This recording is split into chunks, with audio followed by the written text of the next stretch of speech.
ஆடி மாதம் காற்று அடிக்கும்னாங்க, நான் இந்த அளவுக்கு அடிக்கும்னு தெரியல. இவ்வளோ நடக்கக்கூட முடியல. அவ்வளோ ஒரு பாருங்கள் அந்த மரமெல்லாம் எப்படி வளையுதுன்னு. அந்த அளவுக்கு ரொம்ப ஃபோர்ஸ் அடிச்சுக்கிட்டு இருக்கு காற்று. நான் பேசுகிறதெல்லாம் உங்களுக்கு கேட்குமா என்னன்னு கூட தெரியாது.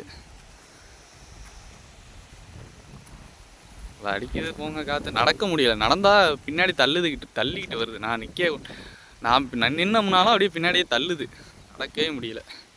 இது IQ7 புது ஃபோனில் எடுக்கிறேன். இது ஸ்டெபிலிட்டி எப்படி இருக்குன்னு பாருங்கள். நல்லா இருக்குதா என்னன்னு சொல்லி பாருங்கள். நான் நடந்து தான் போயிட்டுருக்கேன். எப்படியெல்லாம் ஆடுதுன்னு பாருங்கள். ரொம்ப பயமாக இருக்குது நடக்கிறதுக்கு. விழுந்து தொலைஞ்சிருமோன்னு இருக்குது.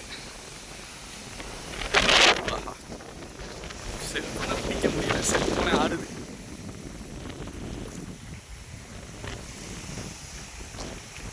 எல்லாம் ஒரு மரம் செடி கொடி எல்லாமே ஆடுது. இப்போ தான் புதுசாக பேசிக்கிட்டு இருக்கேன். பேசுகிறது குறை இருந்தால் மன்னிச்சிங்க. அப்புறம் தொடர்ந்து வீடியோ சப்போர்ட் பண்ணுங்கள். இவ்வளோ நாளாக வீடியோ போடலை, செல்லு இல்லை அப்படின்ற ஒரு காரணத்துக்காண்டி. இப்போ செல்லு வாங்கியாச்சு. இனிமேல் தொடர்ந்து வீடியோ அப்லோட் பண்ணிக்கிட்டு இருக்கேன். கொஞ்சம் சப்ஸ்கிரைப் பண்ணி விடுங்க, சப்போர்ட் பண்ணுங்கள். 1K சப்ஸ்கிரைபருக்கு இன்னும் ஒரு 300 சப்ஸ்கிரைபர் வந்தால் 1K போயிடலாம். கொஞ்சம் பார்த்து சப்போர்ட் பண்ணுங்கள். தேங்க்யூ. இதுவரையும் சப்போர்ட் பண்ண அனைவருக்கும் ரொம்ப நன்றி. இனிமேல் சப்ஸ்கிரைப் பண்ண போகிறவங்களுக்கும் நன்றி.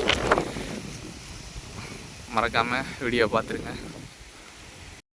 இந்த தோப்பில் உள்ள தென்னை மரம்லாம் எந்த அளவுக்கு ஆடுதுன்னு பாருங்கள். நல்லா ஃபோர்ஸாக காற்றடிச்சிக்கிட்டு இருக்கு.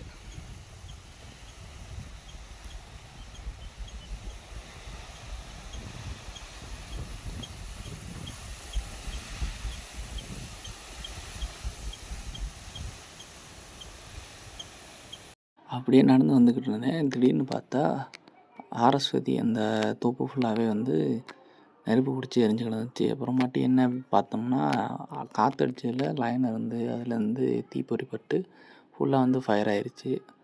அதனால் எல்லாருமே சேஃப்டியாக இருங்க. இந்த காற்றடிக்கிற டயத்தில் எந்த ஒரு இதுலேயுமே போய் மாட்டிக்கிட்டுறாதீங்க. எப்படி எரிஞ்சு கிடக்குன்னு பாருங்கள்.